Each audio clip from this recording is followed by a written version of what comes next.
Yung mga anak na hindi marunong tumanaw sa magulang, kahit anong marating nito, hindi magiging makabuluhan. Kahit sinasabi natin na di naman obligasyon ng mga anak ang magulang, yes! Pero ang sabi ng Panginoon, honor your parent. At kasama dun sa pag-honor na yon, yung merong kang kayang gawin para sa kanila, ginagawa mo. Sa mga anak na narito, kahit magkapamilya kayo, huwag niyong titingnan na ang dapat ninyong bigyang focus yung sariling pamilya na lang.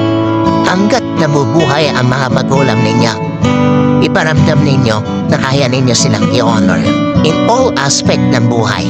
Huwag kayong iiyak sa kanilang libing dahil marami kayong regrets. No, that is hypocrisy.